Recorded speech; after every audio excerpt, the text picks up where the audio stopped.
Caution.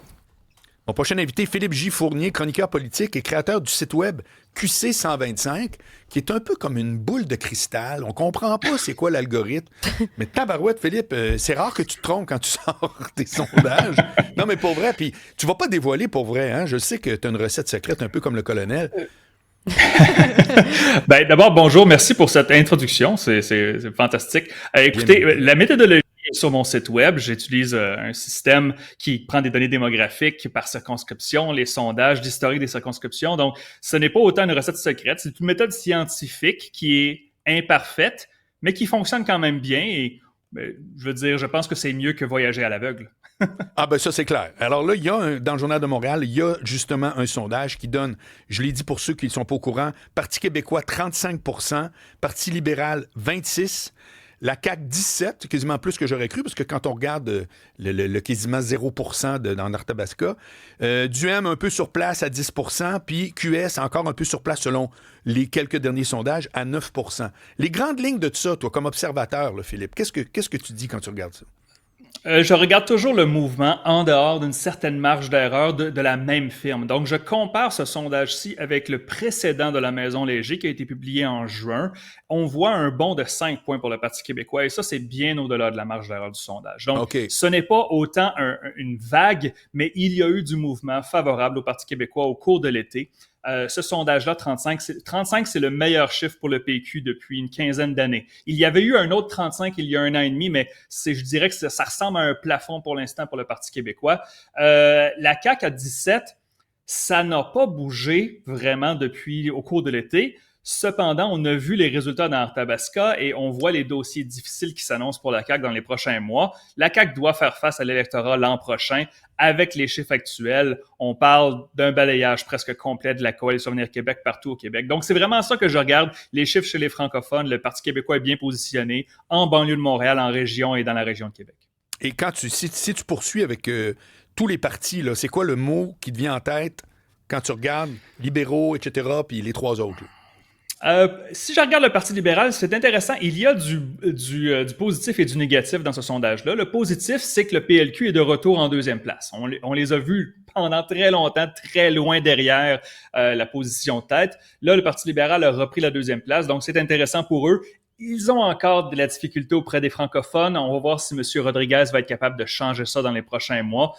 Pour l'instant, je dirais que le PLQ doit viser, pour faire une analogie de hockey, si vous me permettez, oui. Le PLQ doit viser de faire les séries. Ils ne gagneront pas le championnat à court terme, mais ils doivent viser de faire les séries aux prochaines élections. Donc, à devenir l'opposition officielle.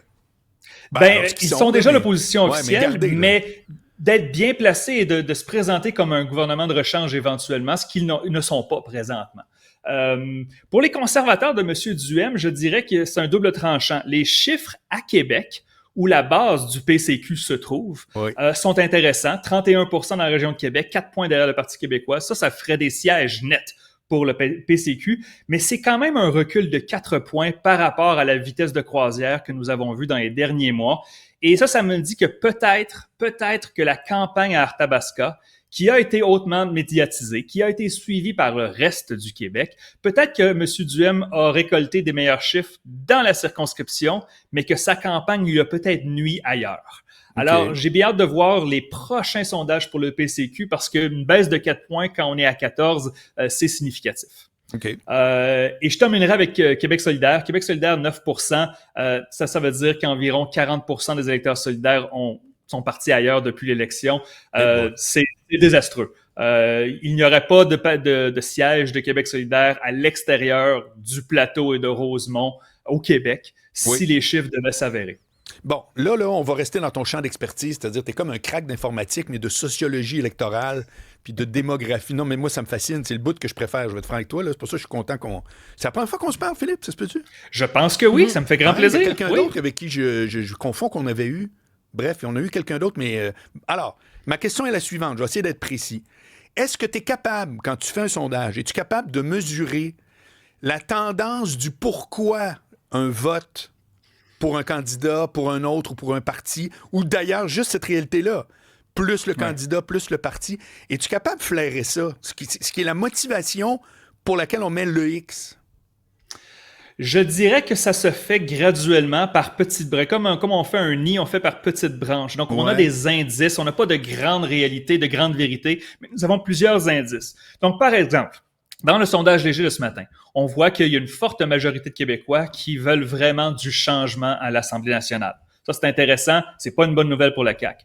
Deuxièmement, on voit le Parti québécois a son meilleur sondage depuis extrêmement longtemps. Premier dans les intentions de vote, premier dans les banlieues de Montréal, premier à Québec, premier en région, premier chez les francophones. Mais la souveraineté n'a pas bougé.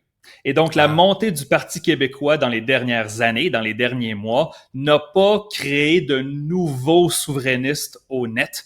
Mais les souverainistes qui existent et qui sont là sont soudainement beaucoup plus motivés.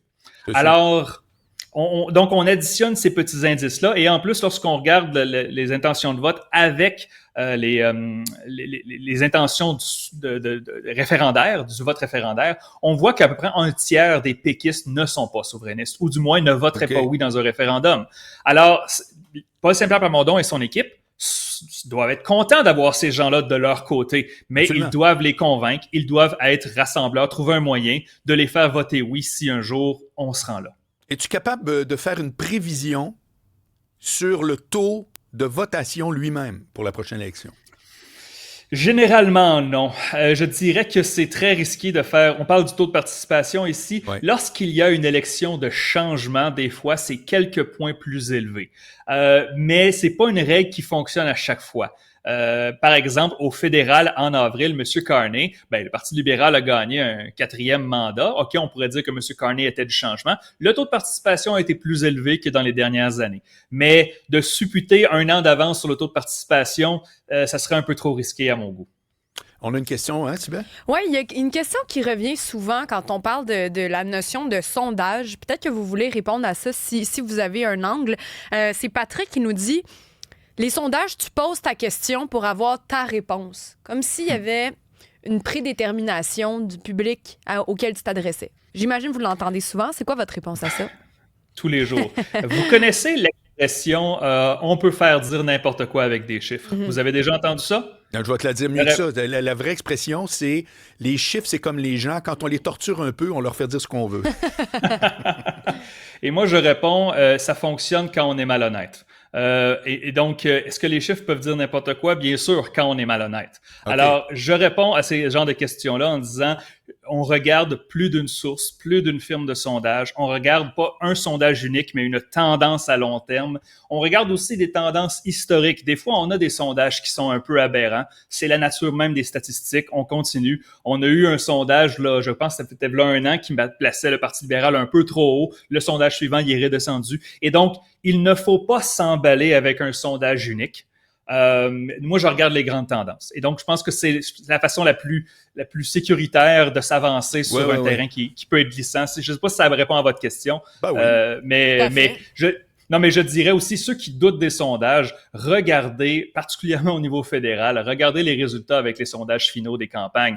Ils n'ont pas tort. Ils n'ont pas tort. Alors, vous pouvez douter des sondages, mais on n'a pas vraiment d'autre façon de mesurer l'opinion publique de façon précise. Et qu'est-ce que tu réponds, Philippe J. Fournier, à propos de... C'est pas une critique, mais ça circule. Puis moi, je suis ambivalent là-dessus. Non, c'est vrai. Les sondages influencent littéralement. Au final, le sondage mange l'électeur lui-même. Le sondage influence qu'est-ce que quelqu'un va décider de faire. Exemple, si moi, je suis peut-être un peu CAQ, un peu du M, mais je fais du M passera jamais, garde 35%, je me rallie à la majorité. Qu'est-ce que tu réponds à ça, de l'influence que le sondage a lui-même sur la motivation électorale? J'adore cette question-là. Et je vous le dis, j'adore cette question-là. Voici ma réponse. On peut aussi juste se parler, toi puis moi. Hein? Si des fois, c'est bon, j'ai une autre question après. L'information influence, mais aussi le manque d'information influence. Lorsqu'un sondage vous dit que le Parti québécois mène par 10 points et que vous décidez de vous rallier au Parti québécois, vous avez eu de l'information et là-dessus, vous avez pris une décision basée sur de l'information. Et est-ce qu'il y a des chiffres faux qui circulent sur Internet? Bien sûr, tout le temps, on appelle ça de la mésinformation et ça peut aussi influencer. Donc, encore une fois, je reviens avec une analogie de hockey. Un sondage vous dit le score de la partie. Si après 2 périodes, le Canadien mène 3-1 ou si après 2 périodes, le Canadien tire de l'arrière 3-1, le score va influencer la stratégie pour la 3e période. Alors, oui, est-ce que les sondages influencent? Mais ils informent. C'est pour ça qu'ils influencent. Lorsqu'ils sont bien faits, bien sûr. Il y a quelqu'un d'autre qui nous demande, M. Fournier, il aimerait ça comprendre comment Québec 125 est financé. Comment est financé? OK. Je suis professeur au cégep. Alors, ça, c'est ma première carrière. Je suis présentement dans mon bureau au cégep de Saint-Laurent. Il y a un revenu modeste de publicité sur le site. Et aussi, j'ai une infolettre, qc125.ca cette fois-ci. Et l'infolette a un certain revenu. Les gens s'abonnent à mon infolette et veulent suivre mes analyses. Alors, je suis complètement indépendant. Parfait. Merci beaucoup. Pas c'est juste Guy ça. qui Et je suis chroniqueur. Je suis chroniqueur à l'actualité, mais je suis pigiste. Je ne suis pas employé. Parfait. Ouais. OK. J'imagine que c'est pas la seule personne qui se demandait aussi comment. Non, c'est intéressant. Oui, parce que je pense que ça revient avec le genre de questions qu'on a eues avant, d'essayer de comprendre, y a-tu les intérêts derrière, puis qui pourrait bien vouloir faire en sorte que tel. J'imagine que c'est le genre de questions qui est tout à fait légitime, qui est dans ce même état d'esprit-là. C'est pour ça que c'est important de la poser aussi. Oui. Absolument. Puis de 2, c'est que ça circule. Je veux dire, toutes les Rebel News de ce monde, puis toutes les boutiques qui sont dans le fond de la propagande, ils ont leurs chiffres, eux autres, puis ils circulent sur Internet. Et on sait que c'est comme... ça pousse un agenda, comme on dit. T'sais. Est-ce que je peux vous soumettre une autre... Oui, allez-y tout d'abord. Si je peux juste renchérir sur la réponse, c'est qu'en fait, comme justement mon poste de prof de cégep, je suis professeur de physique et d'astronomie. Et quand j'ai commencé Québec 125, je présentais à mes étudiants mes méthodes statistiques, les calculs, les certitudes, pour montrer le plus de transparence possible. Et donc, si vous allez sur le site web, vous voyez que je prends tous les sondages de films professionnels, je les expose. Donc, je ne peux pas vraiment être plus transparent que ça. Je montre d'où mes chiffres viennent. Ben oui, c'est ça. Et je montre aussi des probabilités. Je veux dire, Éric Duhaime a perdu Arthabasca, mais il avait des chances de gagner. Moi, je plaçais ses chances de gagner à environ, je pense que c'était 45%. Alors, il y avait une chance de gagner. Et donc, les chiffres vont parfois avoir tort, mais on montre l'incertitude. Le pire qu'on peut faire, c'est de montrer de la certitude. Le doute est toujours plus sage avec les chiffres, surtout que les électeurs, vous le savez très bien, les électeurs peuvent avoir des moods, changer d'idée, changer d'idée sur un dissent, comme on peut dire. Puis tant mieux. Sérieusement, il n'y a rien de pire que de dire « Moi, je vote libéral depuis que ma mère... » Puis tu sais, c'est comme sérieux. Pour vrai. Ben oui, je sais. Oui, c'est ça. Philippe J. Fournier, il y a quelqu'un qui nous soumet une idée. C'est Stéphane qui dit les sondages durant les campagnes et les élections ne devraient pas être autorisés durant le processus.